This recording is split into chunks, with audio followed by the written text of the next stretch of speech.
There we go. Well, thank you everyone for joining. I'm sure we'll have other late joiners come in later, but my name is Marla Flores, and this is Diane Grubus, and of course our guest speaker, Zach Collins. Diane and I were put together. She lives in Colorado. I live in Arizona. And Zach, I don't remember where you live. Where do you live? Colorado. I'm Colorado. Colorado. Okay, those two are in Colorado. So today we're going to be sharing about expanding your ministry outreach. And I am so excited on the topics that Zach's going to be sharing. But I'm going to toss it over to Diane because she's going to share a little bit of background on Zach. Diane? Okay, thank you. We're honored to have Zach Collins to be our distinguished guest. He brings a distinguished 7-year tenure with the information technology sector. He's contributed his expertise across diverse industries, including nonprofit, ministry, education, call centers, heavy civil construction, general contract construction, various branches of healthcare, aerospace, manufacturing, rehabilitation, and others. So since 2008, Zachariah has exhibited an unwavering commitment to ministry and nonprofit initiatives. He serves in multifaceted roles, and he's very creative. And he started his own business and podcast entitled Bits and Bibles, where he offers valuable technical information to ministries and businesses, as well as courses and training.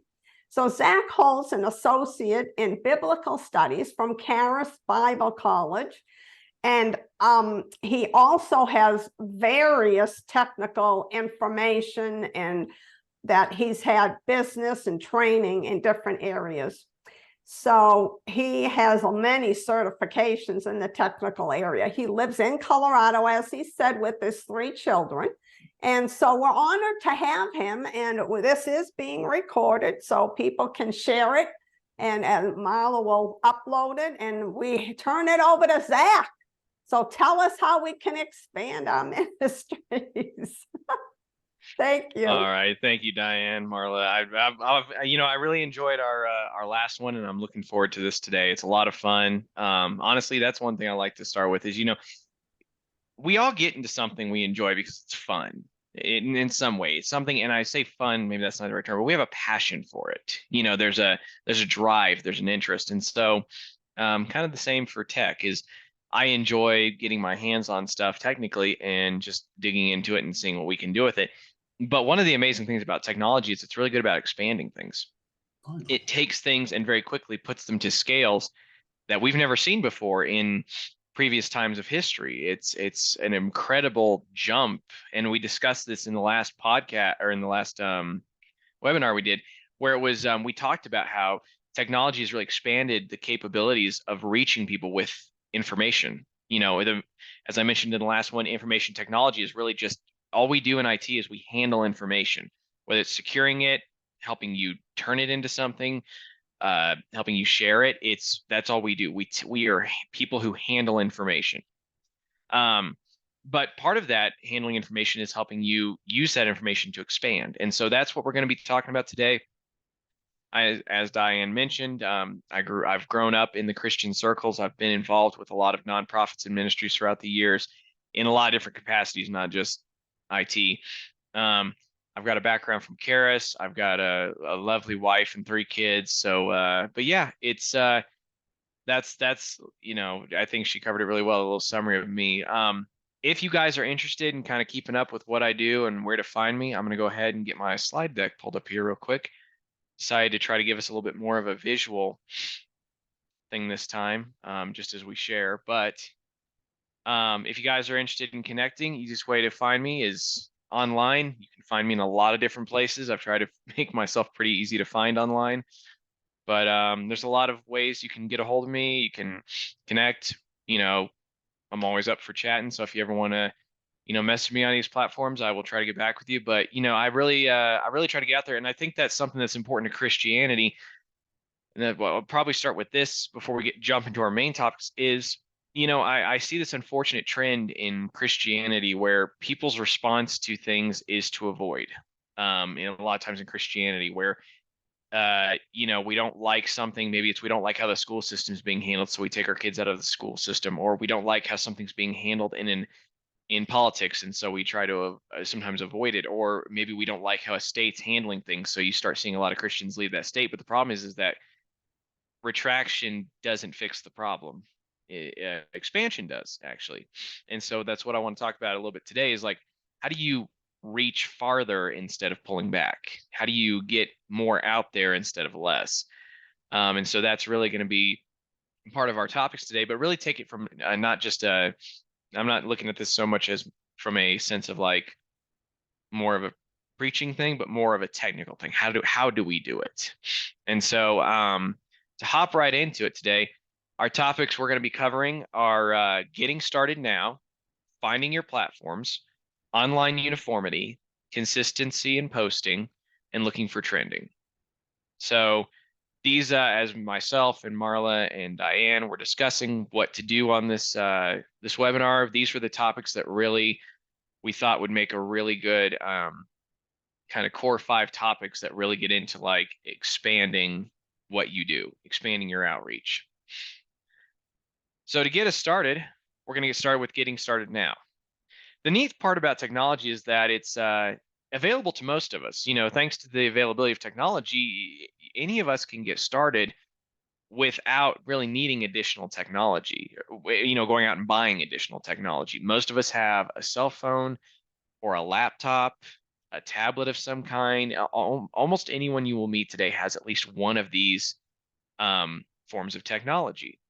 And so as you begin to expand your ministry, a lot of times I've heard people talk about how they're like, hey, this is something I want to do, but I don't have the budget for a studio. I don't have the budget for a sound recording studio or a video recording, or I don't have the budget for this massive website or any of that. And it's like, those are awesome when you can do them, but you don't have to have them to start. You can start with just your cell phone. Your cell phone has a camera, a microphone, and a speaker. You have everything you need right there to get started. And even scripture talks about this, and I like to put in a little scripture when we talk about these too. Is like in Zachariah 4:10, it talks about don't despise these small beginnings.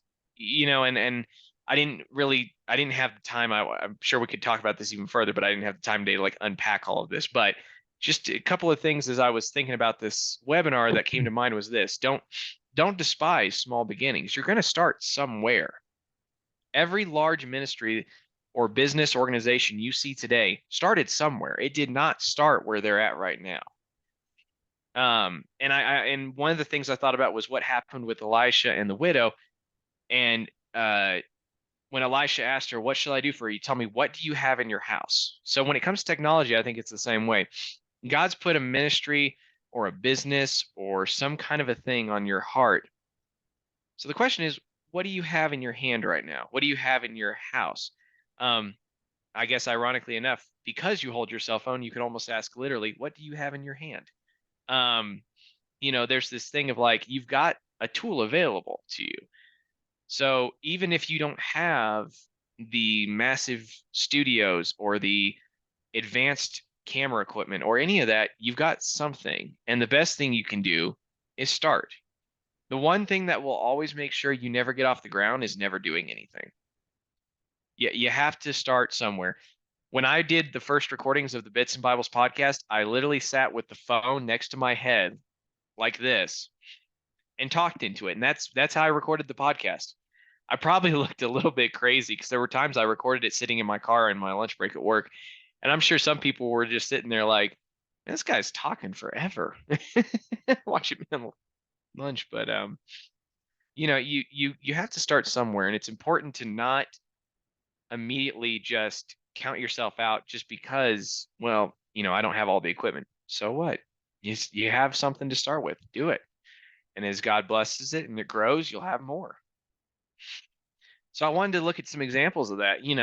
For example, soon after their beginning in Salvation Army, soon after the beginning in his beginning in ministry, William Booth abandoned the concepts of traditional church pulpits, favoring to take the gospel directly to the streets, to the people. And the thing is, he would walk the streets of London and preach to the poor, the homeless, the hungry, and the destitute. You know, that was he just went out, started walking. He had legs, he could walk. And what did he do? He started sharing the gospel. And obviously in 1852 there was not the same technology that we have now, but right there he didn't do anything complicated. He didn't do anything crazy. He didn't do anything that somebody else couldn't do. Everybody, all the other churches around him could do this, actually could very literally walk outside, but he chose to do it. And they grew. Now Salvation Army has over 1.8 million members serving in over 133 countries around the globe.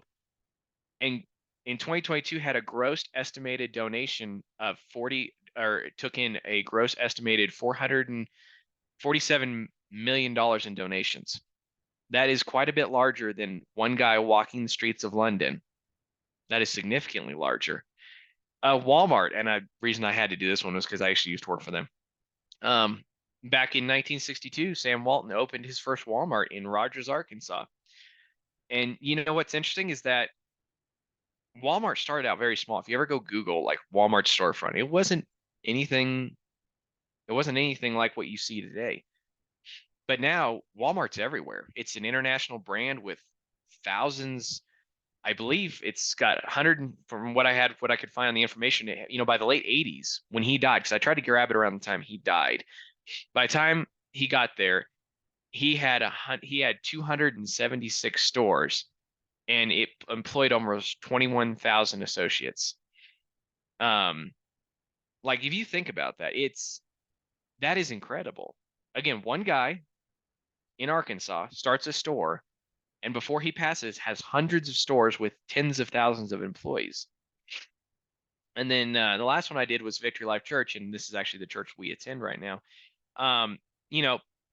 Pastor Dwayne, when he started his ministry, same with Angel Womack, they didn't start with some massive budget in this amazing facility with all the equipment and the staff they needed. They started with small groups and things like that, and it grew. So I just really like to encourage people, like, don't downplay what you have to start with. Again, look for example. I wanted to give you guys some examples here. If you want to create written content such as articles and blogs, essays, stories, you can use word processing apps and things like that, much like Microsoft Word, Google Docs, or WordPress.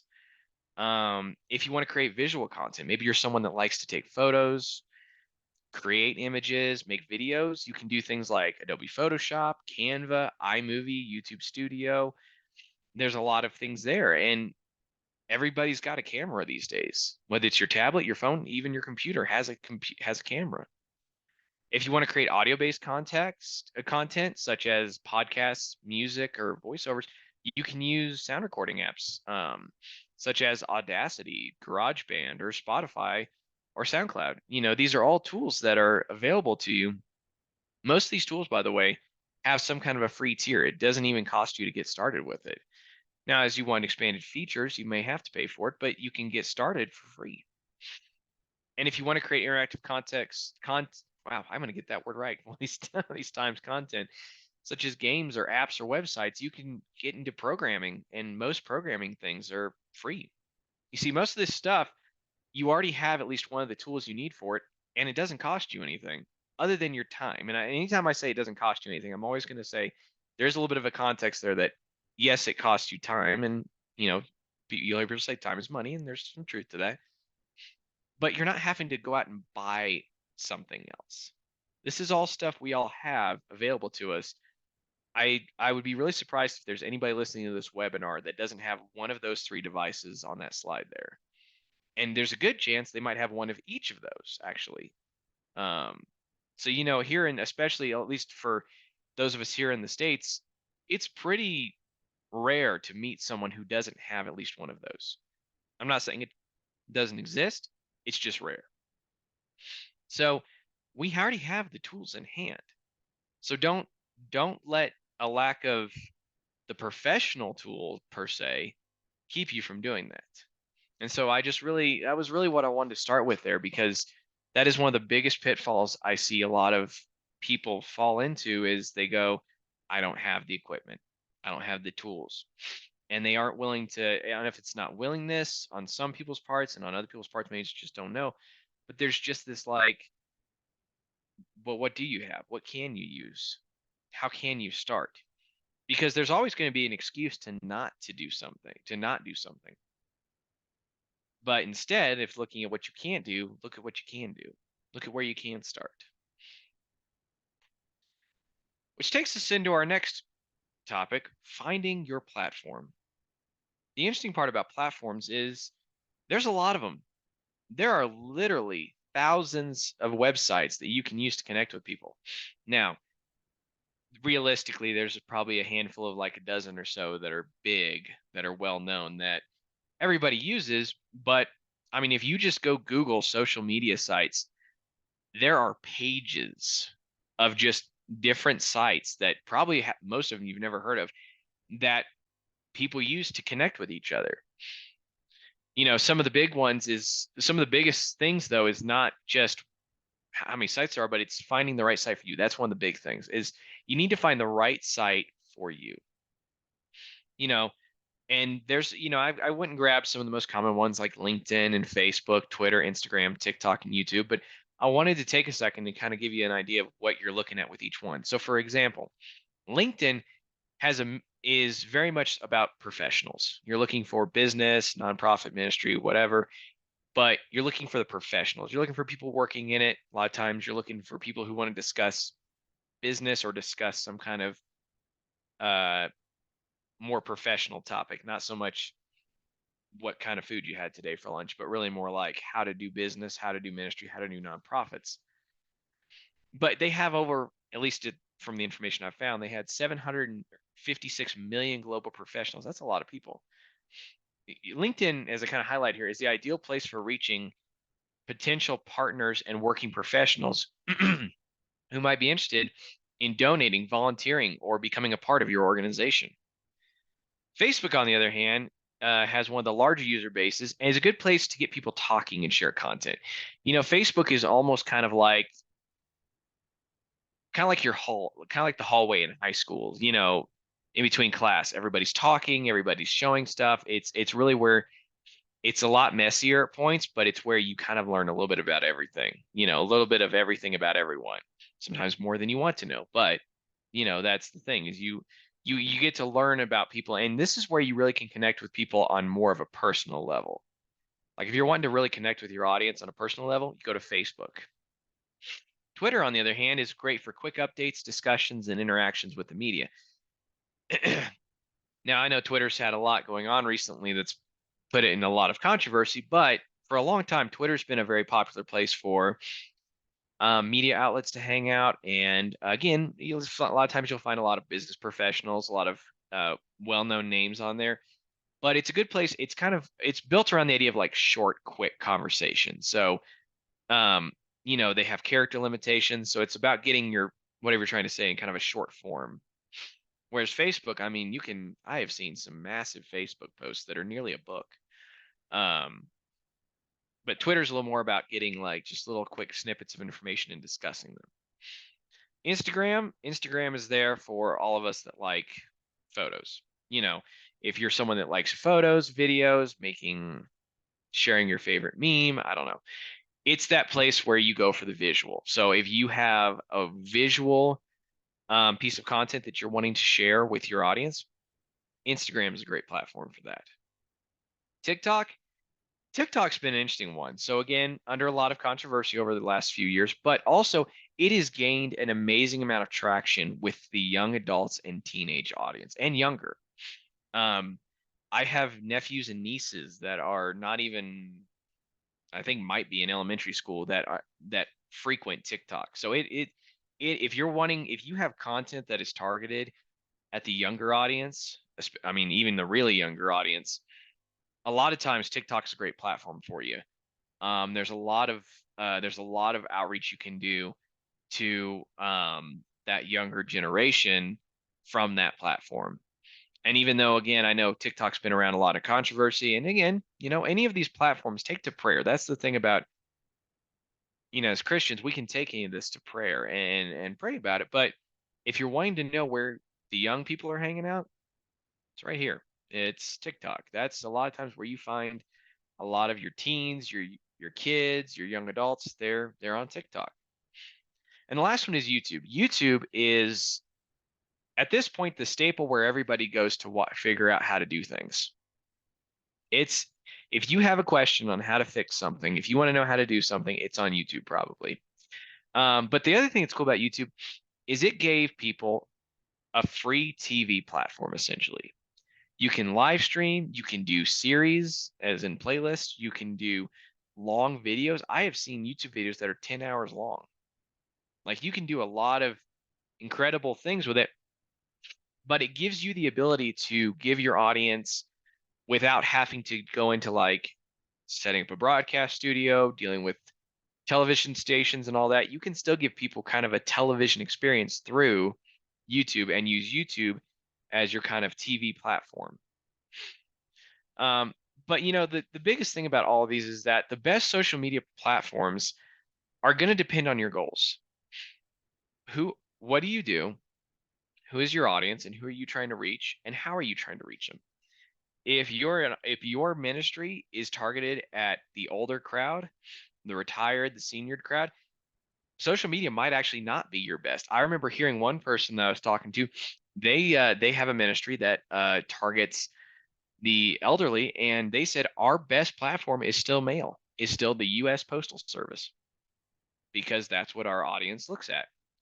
Whereas other ministries that target teenagers or young adults, they'll skip LinkedIn, they'll skip maybe even Twitter and Facebook, and they'll just do Instagram and TikTok, and that's their platforms. If you're targeting the parent, if you're going to target, say, like families, parents kind of a thing, you might be looking at Facebook. So it's really going to depend on like what are your goals. So there's no perfect answer. Now, if you decide, if you decide to have a presence on each one of these too, that's not bad. I do. I've got an account on each one of these, and I post my content across all of them. And interestingly enough, I see different content get a different response per platform.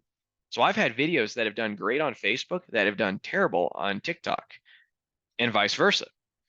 So it's really interesting to see how, depending on what kind of content you post, the topic of it, things like that, you will see variations in how your audience responds. Now, finding your platform, I wanted to make sure we get into this is, and again, you can go back and watch this, so I'm not going to read each one of these lines, but I'm going to just cover the 5 kind of headlines of this, which is finding your platform. Here's what you need to do. You need to identify your target audience. Research the most popular and relevant platforms for your target audience. Choose the platforms then that best suit your needs and objectives. Evaluate your resources and capabilities. Again, I'll hover on this one for just a second. How well can you do this? Are you able to handle this platform? Do you know how to post content, or does your team? Again, if it's just you or if it's you and a team, do you guys have the resources and the people with the skills to post to this kind of content? Can you make videos? Can you do photos? Can you write blogs? Whatever it is.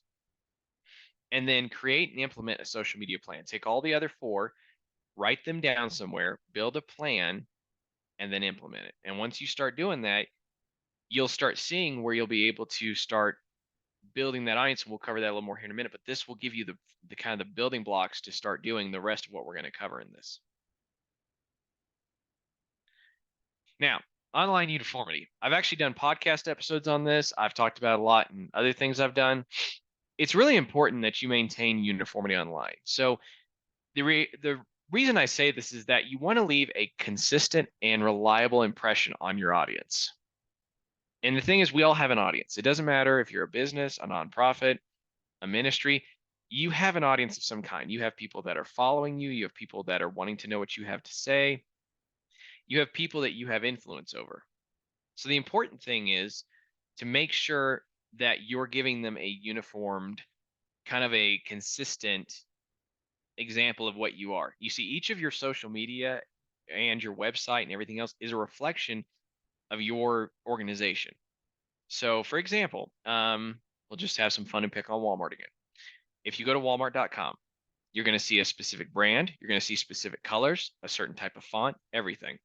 If you go to facebook.com/Walmart, I think is theirs, you're going to see a specific brand, certain colors, certain fonts. And as you continue on, you're going to see that trend follow. Now, there's room for play with that because you might decide you want a different font because it's maybe the holidays and you want something a little bit more elegant or fun or whatever. But you always still have kind of your core set look.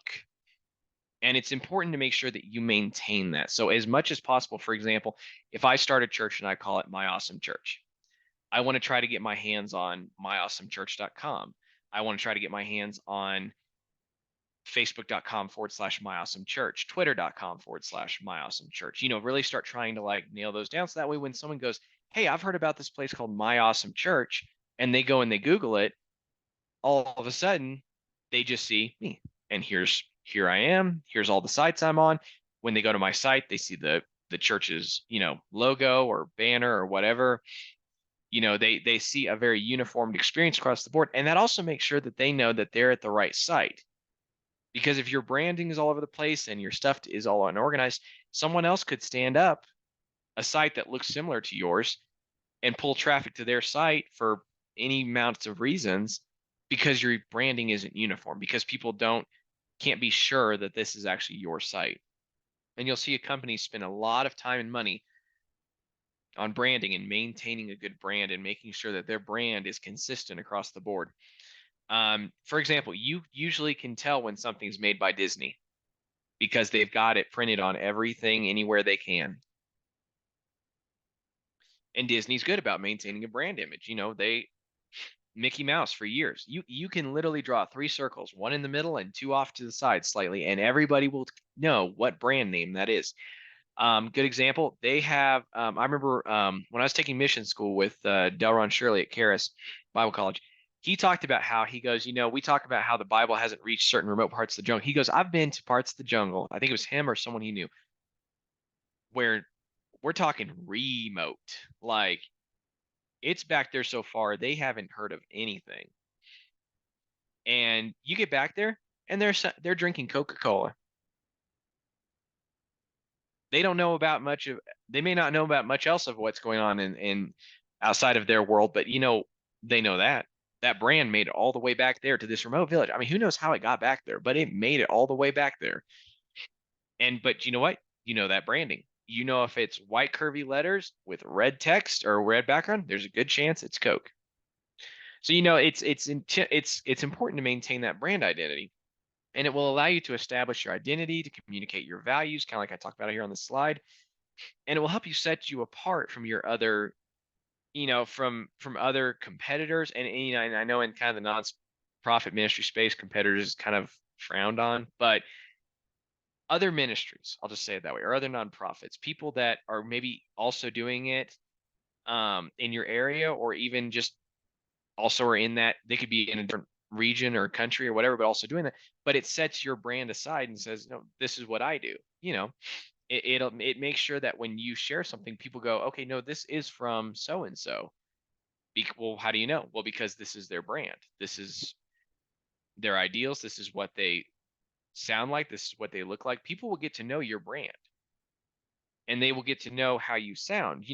There are certain things that someone could say, oh, Andrew Womack said in a teaching X. And most people will probably say yes or no based on what they've seen of his brand. Andrew he may not call it a brand, but essentially built himself a brand of himself. And so, even Jesus did that. People knew how Jesus acted. People knew how he talked. I doubt Jesus ever sat down and had a branding meeting with his team, but he was essentially building that concept of he had a uniformity about him. People knew what to expect from Jesus. So it's really important that we maintain that in our organizations. Part of that goes back to even building loyalty. It assists you with building loyalty as people know your brand and your brand's consistent and your brand's consistently producing what they're wanting to see. There's a loyalty that's built to that. There are people that I enjoy following online because I know what they're going to produce. I know their content is good. I know I can trust it. And as such, I follow it because I've seen consistency. I've seen a uniformity. I know their brand is good. And so again, that for you as a, whether it's a ministry or whatever, you want people to have that loyalty, that trust that the content you are creating for them is consistent, is trustworthy. They can rely on it, and it creates that kind of a loyal relationship. And again, loyalty may be viewed a little differently by some people, but it builds a relationship and allows you to really like foster a good relationship with you and your audience. But the biggest thing is just to, again, build that uniformity. Looking to, you want your same logo across all your platforms. You want the same color scheme, fonts, the tone. Every organization out there has a certain tone that they talk in, and people get to know that tone. If you want to see a funny example of tone, go look up the Wendy's Twitter page. They got known for being a little bit spicy online by taking shots at their competitors on social media and having these little back and forth with their competitors on social media. And people began to learn the Wendy's tone, where all of a sudden it became kind of a running joke, and it boosted their brand recognition. Now, I don't know if I'd recommend that for everybody. It worked for them. It may backfire for the next person, but that's the thing, is everybody has a tone, and you want to make sure you establish what your tone is of your organization. Now, consistency in posting. This one is important because we want to look at the importance of staying on a clock. And that's why I went ahead and put this here too, because the thing is that time is constantly moving. We all know this. At least if anyone has figured this out yet, please let me know. I have not yet. You can't go back. Time is always moving forward. You can't go back. And if anyone ever figures it out, please let me know. But the reality of it is that as time is moving forward, we need to make sure that we're creating content and keeping content rolling forward. One of the biggest things that your audience is going to be looking for is content from you.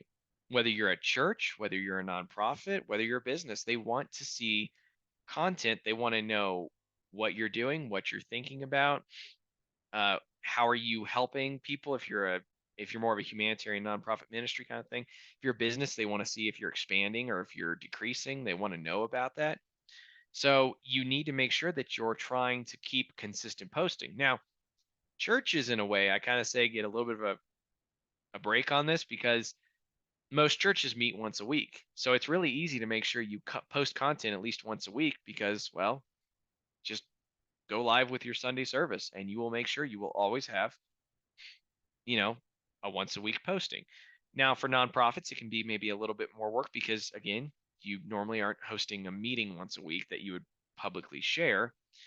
But still, maybe you could host a podcast. Maybe you could host a webinar like what we're doing here, maybe you could do something else, but you want to keep content in front of people, whether it's sharing about what your organization is doing or sharing about new projects coming up or expansions that have happened or new people that have joined the team. You just want to keep something there where people can know, hey, every week I'm going to get to hear something from this organization about what they're doing, even if it's as simple as sharing a scripture. Most of the people probably listening to this webinar are going to be Christians. Take once a week, share a scripture, take a Saturday or a Friday or something and build a list of 52 scriptures you want to share. And then for the next week, and then for the next 52 weeks, share those once a week. And that will give you a consistent piece of content that you can share with people that also matters to you because, again, take a minute to figure out some scriptures that really mean something to back to branding, uniformity, your brand, your message. There's probably certain sections of Kings and Chronicles that most ministries probably are not going to grab from. Most of the time we're not talking about wiping out the enemy or something like that. So, you want to find something consistent with your brand, but find those things and then start getting that pattern of consistent posting. And, I did a little research on this because I wanted to share it. So I started trying to figure out a little bit about when's the best time to post because it changes. It can vary on your audience. Again, it's kind of funny. They say the worst day to post is Sunday. Little exception here if you're a church. A lot of times your audience is actually expecting you to post Sunday. So this is not perfect, but this is kind of a good generalized schedule here that I was able to find that I seem like people could agree on for when it's good to post. And here are your kind of your time slots. It looks like, from what I found, Tuesdays and Wednesdays are the best to post. If you notice with the days, best time to post changes depending on the day. Monday it's 10 to noon, Tuesday it's 9 to 2, Wednesday it's 9 to 1, Thursday it's 9 to noon, and Friday it's 9 to 11. Now, if you notice though, the one thing that is pretty common, it's morning. So one thing to think about as you're creating content is there's a good chance your audience is going to view it more in the morning. People getting ready for school, for work, whatever. I'm going to tell on myself a little bit. Anybody besides me ever roll out of bed and the first thing you do is? I don't know if anyone else is guilty of that, but this is what I do first thing in the morning typically. I have a bad habit of rolling out of bed and looking at my phone. Thanks, Bill. I appreciate the honesty. So, that's the thing is, but the reality is it's what we do. We all go to our phones, our tablets, our laptops, whatever, for updated information, news, weather. It's very common. Especially in wintertime here in Colorado, and I have to imagine Michigan, it's probably not much different. You're checking the weather pretty frequently to find out, okay, so am I going to be able to drive to work today, or are we getting a foot of snow? So it can really depend, but it's good to build those consistencies. And even if you don't follow within this exact formula here, because again, find what works for you, just find a consistent pattern, because your audience will learn it and then they will start making themselves available for it if they want to follow your content. And prove that. You've got people that will follow a show that doesn't come on until 10 o'clock at night, but they want to watch that show, so they'll go watch it at 10 o'clock at night when they probably should be going to bed. So if people like the content you're creating, they will follow it. And if you have a good consistent posting schedule, they will continue to start aligning themselves with that schedule. So some things to help you with building posting consistency. Again, we go back to defining your goals and audience, like we were talking about with the online uniformity. But this is the next part. Create a calendar. Get a calendar. Could be physical, could be digital. And start figuring out when you want to post your content. Start figuring out when you want to schedule your content. And a little fun freebie here for if you're a nonprofit or a ministry. Canva.com. So the content creation website has something called Canva for Nonprofits. And I've discussed this before, and it's something I think they do that's really neat. Canva for Nonprofits is free, and it's their pro version of Canva, which means they have a content scheduler built in. So you can connect your social media accounts to Canva, and then from there, you can post content from Canva straight to any of your social media sites on a schedule. So the company I currently work for actually does this. We have Canva Pro, and we will schedule content using it. So our marketing person will create content, schedule it, and then we don't touch it again. And then on that day, the content will post, it will go live, and our audience will respond. But we were able to do that way ahead of time, and we're not trying to scramble that morning to post it. Because I don't know about you guys, it can be a little bit like, okay, I want to post this content. Okay, so let me log into Facebook. Okay, let me log into here. You can now create it from one place you can create and then share the content. So little freebie. I promise this wasn't a paid endorsement. I just really like what they do with that. You can use tools and analytics to measure your performance and engagement. So you can use things like Google Analytics and stuff to measure that. Experiment with different formats. You might find your audience really does not like photos. They want videos, or vice versa. Play around with hashtags. Maybe you're a nonprofit. Maybe the hashtag nonprofit helps you a lot. Maybe the hashtag doesn't help you at all. So play with it, do research. The biggest thing here is that you have to do your research. You have to look specifically for what you do, not just, oh, I'm a nonprofit, or, oh, I'm a ministry, but specifically to like, oh, I'm a nonprofit for, women in the prison system, helping families connect. It could be whatever, feeding the poor. I'm a ministry. Whatever. You need to look at it specific to not only what kind of a business organization you are, but what you do as an organization. And then the other thing is be responsive. As people start liking, as people start commenting, one of the funnest things you can do for people is respond. Like I remember one time when I was first getting into IT, I got a book to study written by this guy. I posted that I got his book and I tagged him in it. And the coolest thing was when he responded and said, "Hey, thanks for buying it. Glad to hear you passed the test." It took him all of 2 seconds, but I tell you, it made my day. You can do that for people, and it takes the extra 5 seconds to respond.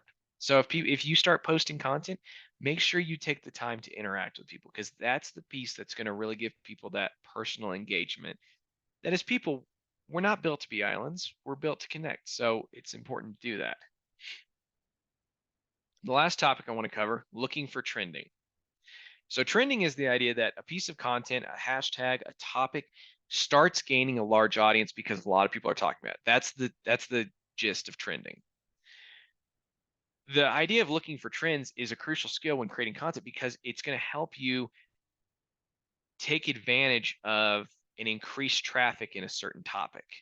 Now, it can backfire because, again, depending on what your opinion is on that topic, people could like it or not like your topic. You can trend both positively and negatively, but the whole idea is to look for things. So if Christmas, so for example, we've got the holidays coming, right? Thanksgiving, Christmas. Obviously, for a lot of ministries and nonprofits, Christmas has some importance to them. So as you're getting ready for Christmas, start thinking up content for Christmas that you can share. Start looking at what are popular hashtags for Christmas. When are popular times to post about Christmas? You know, all these different things, and really look for those moments to take advantage of topics gaining popularity or some kind of attraction, and use those to your advantage.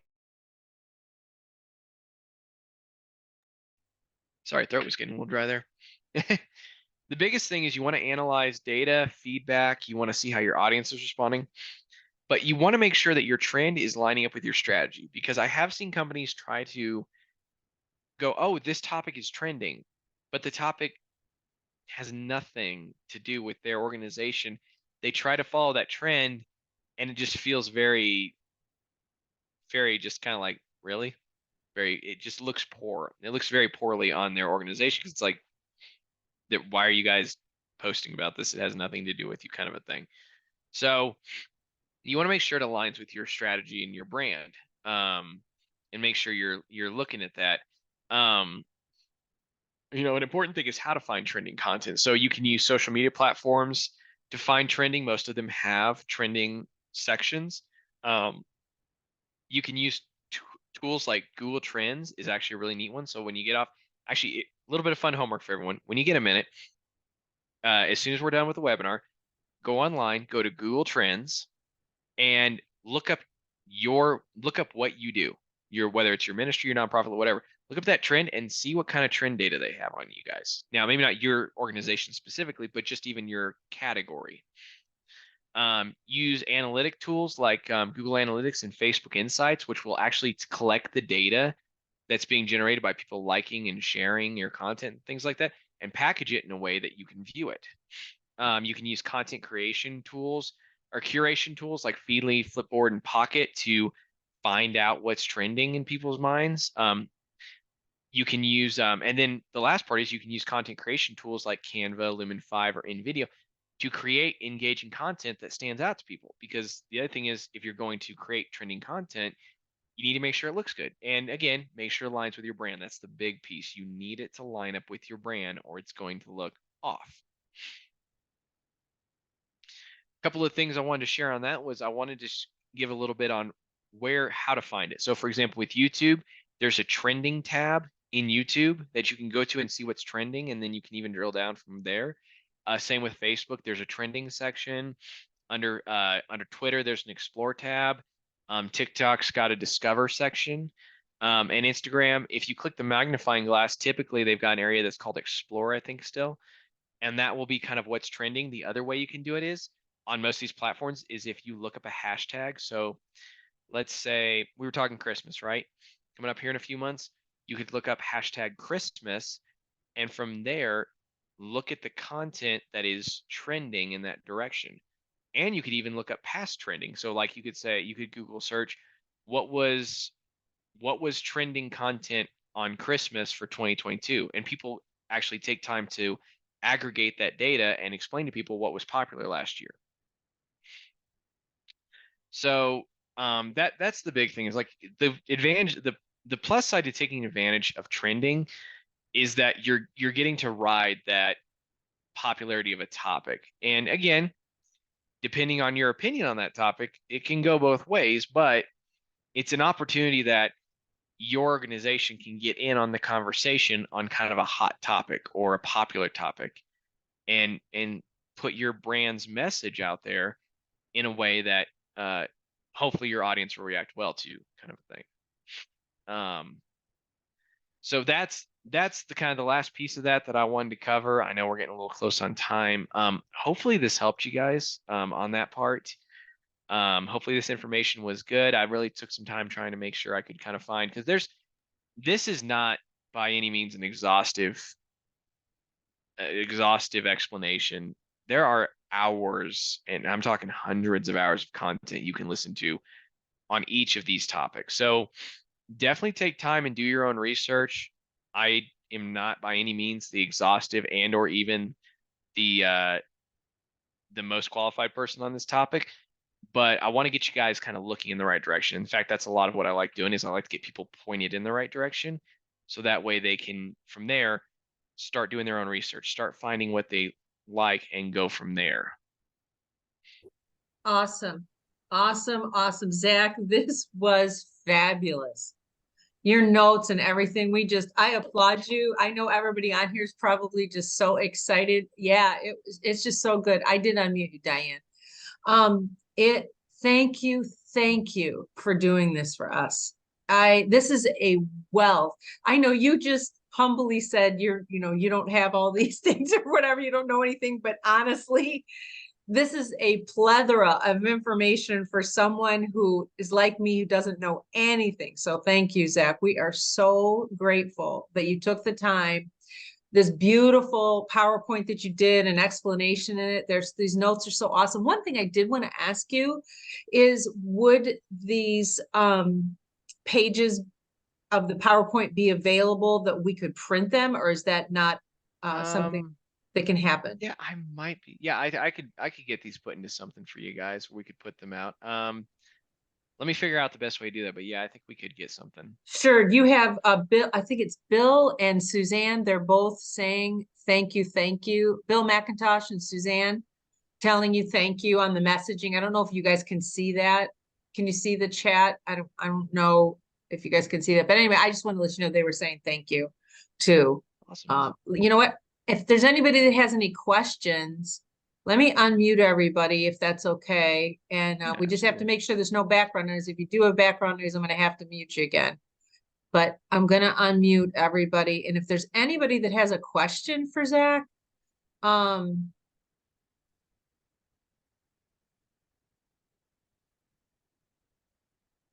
so let me see, let me minimize this. Let's see. I do have a question, Zach. I mean, I thought this was awesome. I mean, you can tell you did some research. Thank you so much. This is very valuable. I have a question on algorithms, the YouTube and the social media algorithms. And how do you beat that? Do you have to, these companies buy a program, or what are they? How do you beat the algorithm? I think it points to some degree. I would actually argue you don't try to beat it, you try to work with it. The reality is there's always going to be a bigger fish. So other companies are always going to be larger, bigger budgets, better resources. The biggest thing you can do to help yourself is to, I don't want to say in a sense work with it, but that's the best thing I have right now to say on it, is like, for example, going back to the content thing or looking for a trend, your audience will grow as more people see your content.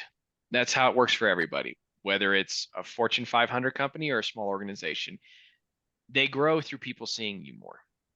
So the best thing you can do is, again, looking up, finding the hashtags that work best for the kind of organization you are, finding the best kind of content for what your audience wants, finding what your target audience is, and then taking advantage of those points to make your content relatable and to get your content out there.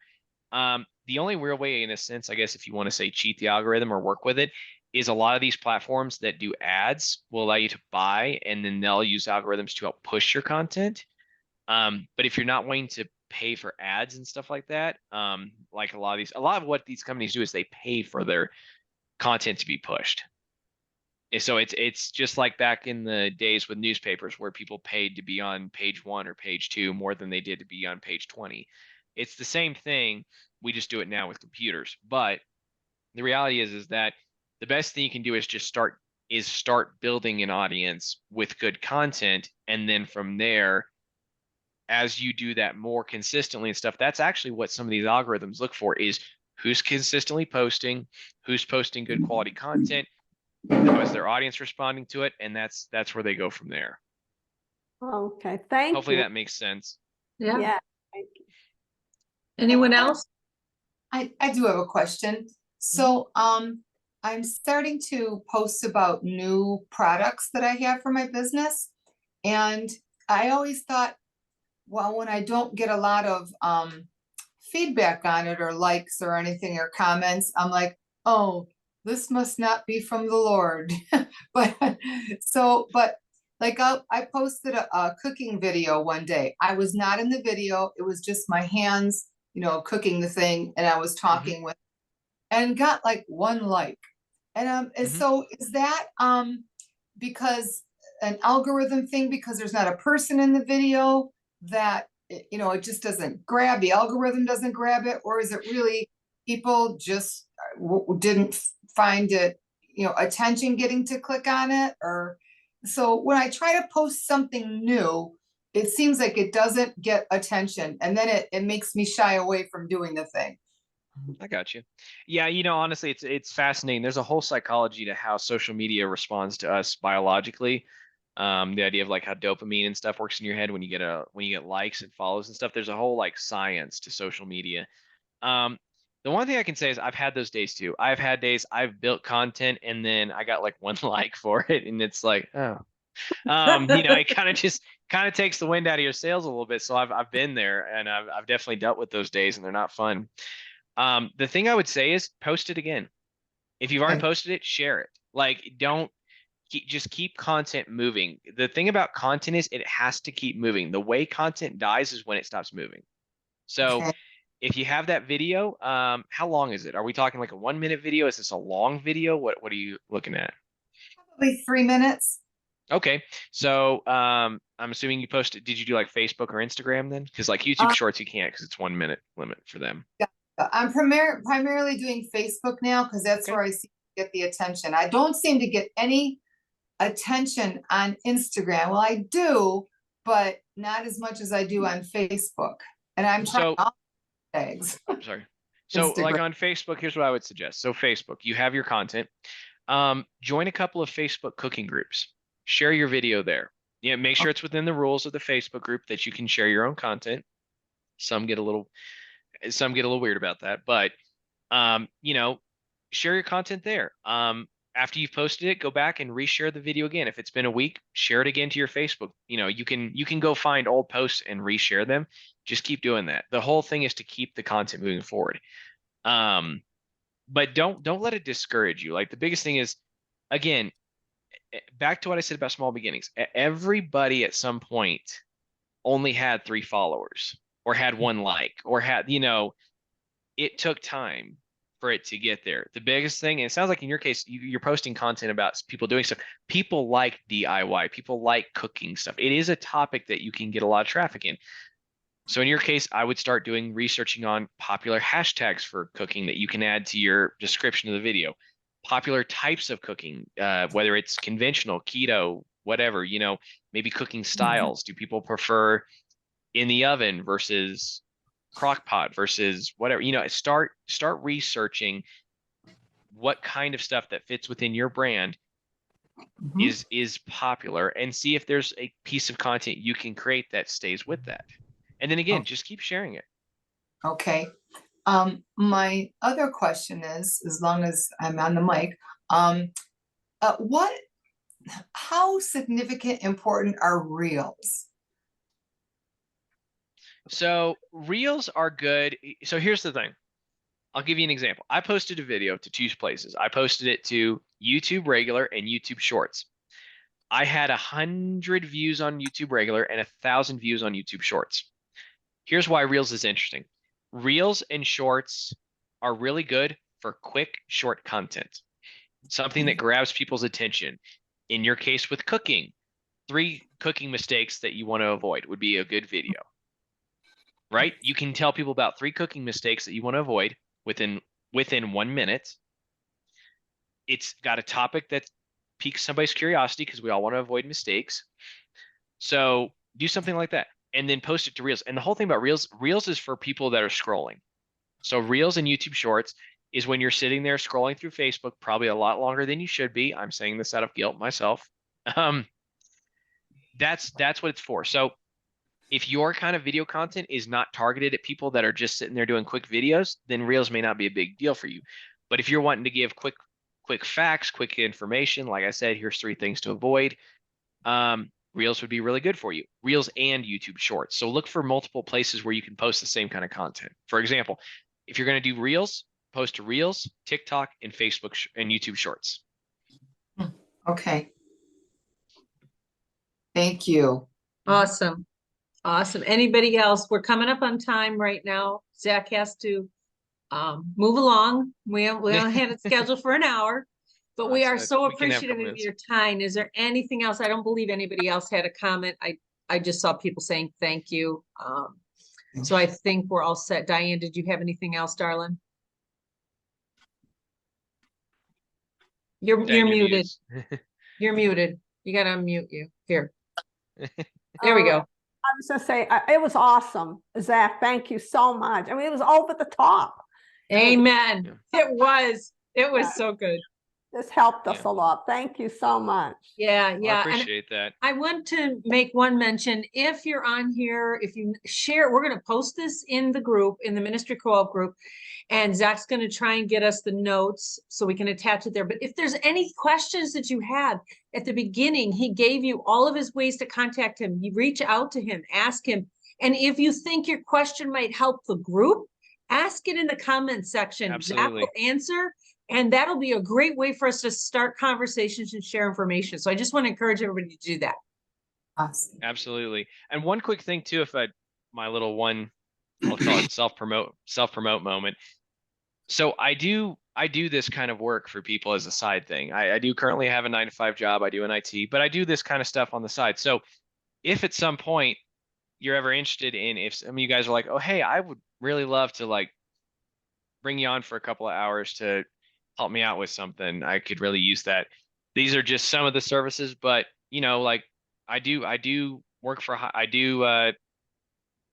I can't talk apparently, hourly work, but I do this kind of stuff. So I'm more than happy to come alongside you and try to help you, give you a little boost into that as someone who does this. So if you ever have something you're like, man, I'd just rather bring somebody on, have them help me for a few hours, get me to where I can just drive it from there, but they build it kind of a thing, I'm more than happy to help. And again, you can find me here, zakeriacollins.com is where you can find me. I've got a page called Professional Services, and from there you can reach out and see kind of what I've got available. But if you ever need just extra help, I'm always happy to hop in.